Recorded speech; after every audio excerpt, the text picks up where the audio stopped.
On continue notre process d'inscription et dans cette vidéo, on va essayer de récupérer les données et puis les stocker dans une base de données. Pour cela, on va se rendre au niveau du user service et on va se créer une nouvelle méthode qu'on appellera simplement post-signup. Et cette méthode-là, on peut la décorer avec le verbe HTTP post. Alors, de cette manière. Et on va pointer vers /signup. Voilà. Ensuite, pour récupérer les données, on a aussi un autre décorateur qui s'appelle body, qu'on va greffer au niveau de la méthode post-signup. On fera un @body, de cette manière, et les données, on va les récupérer dans une variable qu'on appellera simplement body. Et pour le type, pour l'instant, on va mettre any, et on va essayer de retourner les données de cette manière sous format JSON. Donc maintenant, si on essaye de poster depuis notre formulaire, je vais mettre un email et un mot de passe, et hop, vous voyez que les données passent parfaitement. Donc ça c'est vraiment super, hein. Il suffit simplement de décorer avec body et de stocker le corps de la requête dans une variable. Maintenant, l'idée ça va peut-être de transmettre ces données-là au niveau du service, et c'est au niveau du service qu'on fera le gros du travail. Mais pour pouvoir les transmettre, on ne va pas les transmettre comme ça de manière brute, mais l'idée ça va être de les valider avant de les transmettre. Pour les valider, on va passer par un système de DTO, qui a pour but de simplifier le transfert des données entre des sous-systèmes. C'est un design pattern. Notre idée, c'est on a un contrôleur. Pour passer les données à un sous-système qui est notre service, on va passer par ce DTO. Et comment ça se présente concrètement? C'est simplement une classe. Donc on va se faire un dossier DTOs au niveau du dossier user. Et on va se créer un signup DTO. C'est la DTO qu'on va utiliser pour l'inscription. Pour cela, on va exporter une classe qu'on appellera signup.dto, et cette classe-là va prendre trois propriétés. Donc on avait username qui sera de type string, on avait un email de type string, et on avait aussi un mot de passe de type string. Donc ce que vous pouvez rajouter aussi, ça va être le read-only. Normalement, car les DTOs, en tout cas le concept à terme, c'est simplement en lecture seule. On n'a pas le droit de modifier, donc on fera un read-only à ce niveau-là. Maintenant, pour valider, si vous rendez au niveau de la documentation Nest dans technique validation, vous avez ce paquet-là que vous pouvez installer. Donc c'est classe validateur et un deuxième paquet qui s'appelle classe transformer. Classe validateur va nous offrir des décorateurs pour performer de la validation. Et classe transformer va nous offrir des décorateurs pour transformer nos données. On va se prendre tout ça et on va les installer. Voilà, donc l'installation c'est bien faite. Et pour ma part, je vais importer quelque chose depuis le paquet classe validateur. Et on peut prendre par exemple isString pour vérifier est-ce que c'est une chaîne de caractères qu'on reçoit, isEmail, length pour vérifier la taille, et par exemple isNotEmpty pour vérifier que la valeur n'est pas vide. Voilà, donc vous avez énormément comme ça de décorateurs utilitaires que vous pouvez utiliser. N'hésitez pas à explorer le paquet de votre côté. Et à ce niveau-là, on peut vérifier est-ce que c'est une chaîne de caractères isString. Si ce n'est pas vide, isNotEmpty. Et puis par exemple la taille aussi, length. On peut par exemple mettre de 3 caractères jusqu'à, je sais pas moi, 50. On fera pareil avec le mot de passe. Là, peut-être pour le mot de passe, ça sera 8 caractères minimum et un maximum de, on va dire, de 30. Et pour l'email, on va simplement vérifier est-ce que c'est un email. isEmail. Voilà. N'hésitez pas à rajouter de la validation si besoin. Voilà. Donc, une fois que c'est fait, on peut utiliser notre DTO au niveau du contrôleur en remplaçant le type any par le type signup.dto. Voilà, de cette manière. Maintenant, si on essaye de soumettre les données, en oubliant de mettre en place le username, vous allez voir quelque chose d'assez intéressant, c'est que la validation ne performe pas. Et on reçoit un username qui est vide, alors qu'on avait bien indiqué que le username ne doit pas être vide. En fait, ça va se passer en deux étapes. On met la DTO et on va mettre aussi ce qu'on appelle des pipes de validation. Ces pipes-là, on peut les mettre de manière locale sur chaque action, mais on peut aussi les mettre de manière globale, et c'est la manière la plus simple à mon avis. Donc en se rendant directement au niveau du main.ts, et on fera un petit coup de app.use global pipes, Et pour le pipe qu'on va utiliser, ça s'appelle le validation pipe et qui vient de nest.js/common. Et c'est une classe qu'on va instancier. Donc on fera new validation pipe de cette manière. Maintenant, si je resoumets les données, hop, on va voir que la validation se met bien en place et j'ai les erreurs liées à ma validation. Donc ça, c'est super. Maintenant qu'on a performé la validation, l'idée, ça va être de passer ces données-là à un service et c'est là qu'on fera le gros du travail. Maintenant, le service, comme vous le voyez, c'est une classe qui est décorée par ce décorateur-là, injectable. Et il faut savoir que Nest utilise un système d'injection de dépendance et ça nous évite à nous développeurs de directement créer des instances, par exemple des classes qu'on veut utiliser. Concrètement parlant, mon service, j'ai besoin de l'utiliser au niveau de mon contrôleur. Pour cela, je ne vais pas faire un new user service, mais je vais plutôt déclarer un constructeur. Je vais déclarer une propriété user service. Et je lui dirai simplement que ça doit être une instance de user service. De cette manière. Voilà. Et c'est tout ce que j'ai à faire techniquement pour faire de l'injection de dépendance avec Nest. Donc là, on n'oubliera pas de mettre son private, c'est toujours bien, et on read only. Et voilà.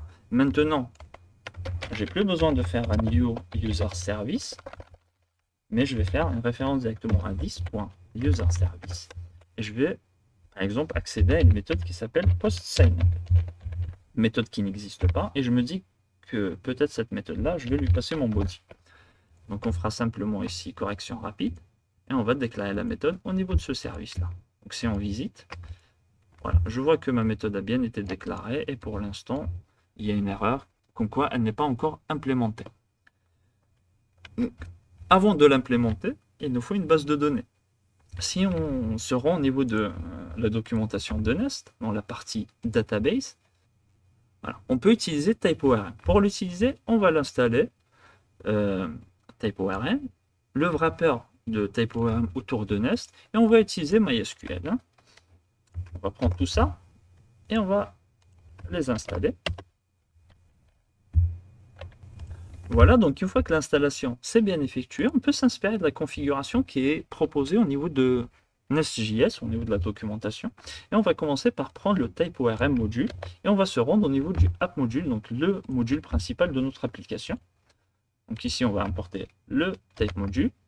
Et au niveau des imports, juste avant le user module, on fera un TypeORM module .forRoot. Et là, on va définir un objet de configuration. N'oubliez pas la petite virgule ici. Et dans l'objet de configuration, on n'a qu'à mettre la configuration qui est proposée par défaut ici, et on va la customiser. Voilà. Je vais mettre tout ça en forme. Je me dis que je vais travailler avec MySQL en local, donc le port ne change pas. Le username, moi c'est root de mon côté, password c'est root de mon côté. Peut-être pour la database, je vais l'appeler blog. Pour les entités, on y reviendra juste après. Et pour synchroniser, ça permet simplement de modifier, d'altérer, de supprimer des tables si on fait des changements au niveau de nos colonnes. Donc c'est à utiliser lors de la phase de développement et uniquement lors de la phase de développement. Alors ensuite, si je regarde mon terminal, je vois que je tombe sur une erreur et il me dit que je n'arrive pas à trouver la base de données blog. Bien évidemment parce qu'elle n'existe pas. Donc pour cela, moi je vais utiliser Workbench et je me dis je vais créer une base de données. Donc je vais faire create database. Je vais appeler blog tout simplement. J'exécute cette requête et si je réactualise à ce niveau-là, j'ai la base de données blog qui a été créée. Parfait. Donc là, je vais relancer mon serveur de développement et je vois qu'il n'y a plus d'erreur. Ensuite, si on se fie à la documentation de Nest, il nous faut créer ce qu'on appelle une entité. Donc une entité, simplement, ça va décrire les données qu'on va stocker au niveau de nos tables. Donc on peut prendre tout ça et s'en inspirer. Et on va se rendre au niveau de user et on va se créer un user.entity.ts. On colle l'exemple de départ.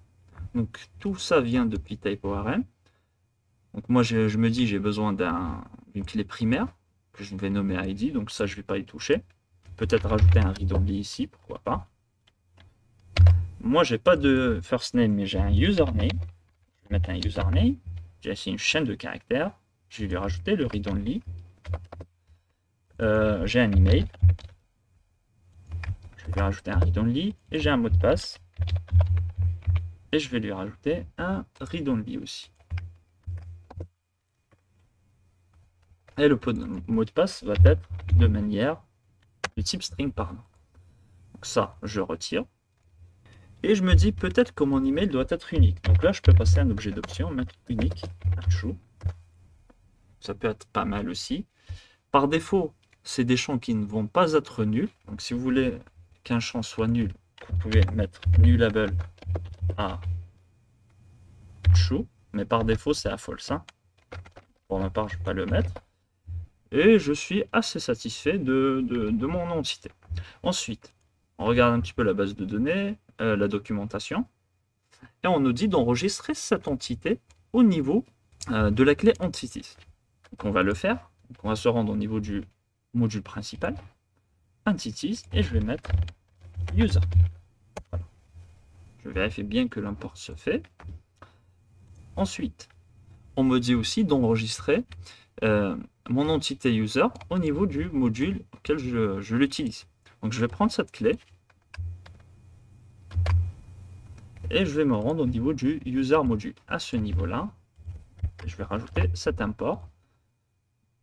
Je fais correction rapide pour importer le type module. Voilà. Et pareil pour user. Parfait. Ensuite, on est prêt à utiliser notre entité au niveau d'un service. Pour le faire, il faut aussi faire ce qu'on appelle de l'injection de dépendance. Donc il faut récupérer inject repository depuis type-ORM. On le prend et on se rend au niveau de notre service de cette manière. Ensuite, on va déclarer un constructeur. Voilà, on va prendre tout ça et on le met ici. Donc le user, je l'importe. C'est mon entité. Je vais créer un repository. Donc repository aussi, je l'importe depuis type-ORM. Et voilà. Maintenant, j'ai tout ce qu'il me faut pour, à la limite, je vais remettre tout ça à la ligne. Et pourquoi pas ici, rajouter un read-only. Et maintenant, mon repository est prêt. Et si vous voulez, par exemple, accéder aux méthodes repository, vous faites simplement un dis.userRepository. Et là, vous avez find, save, create, delete, ce genre de choses utilitaires qu'on va utiliser pour communiquer avec la base de données. Voilà.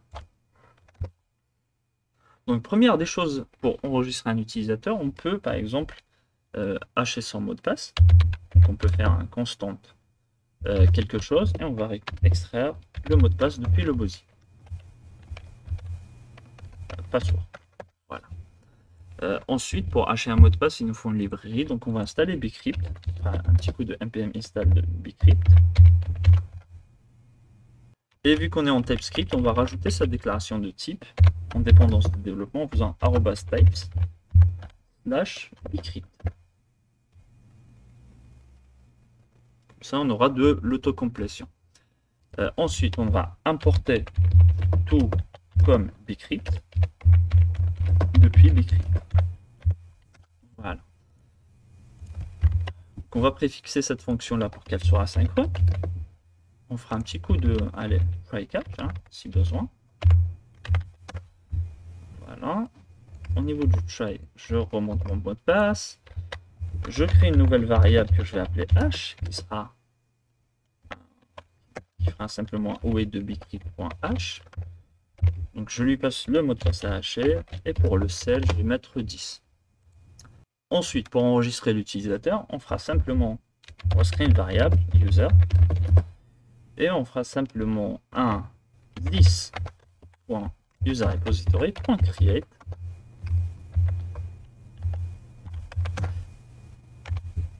et on lui passera, on va dire, tout ce qui est au niveau du body.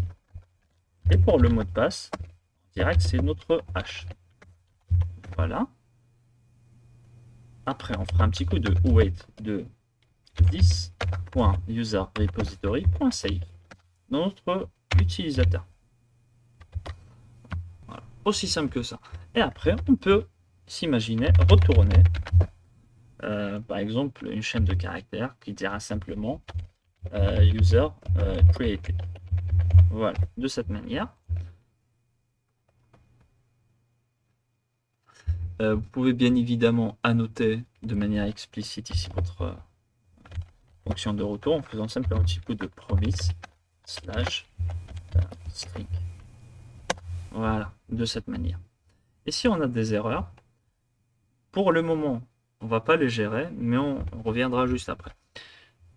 Si je retourne au niveau de mon contrôleur, pour l'instant, on pourrait s'imaginer retourner du JSON, et on fera ici un async, et là, on va retourner, imaginons ça, on va atteindre les messages, deux points, et on mettra ça comme valeur de retour, et on va rajouter le wait.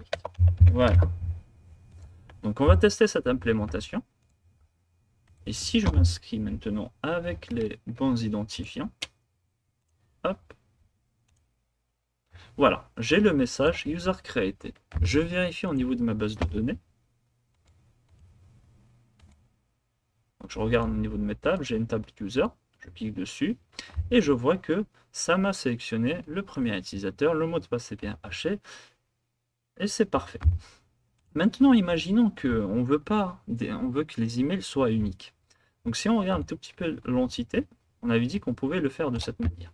Donc normalement, si j'essaye de me réinscrire avec les mêmes données, il y aurait une erreur. Donc là, je vois que je n'ai pas de valeur de retour. Et au niveau de ma console, je n'ai pas aussi de valeur de retour. Par contre, au niveau de ma base de données, si je relance, je vois que j'ai pas d'insertion. Si vous voulez capturer cette erreur, c'est très simple.